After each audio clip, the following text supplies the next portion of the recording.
The Red Cross and Easthampton Fire Department are partnering together today for their home fire campaign. 22 News reporter Katrina Kincaid is live at Easthampton to explain how this campaign keeps people safe.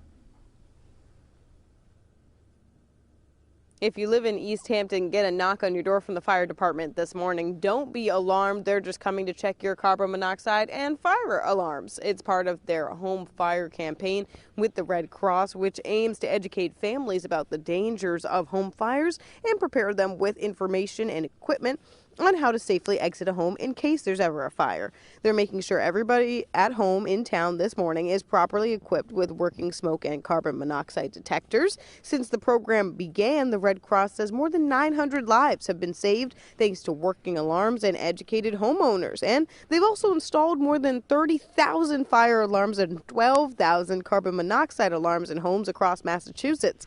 Red Cross volunteers and members of the fire department will spread out this morning across Easthampton starting at 8:30 a.m. to distribute and install new alarms for free inside of residents' homes.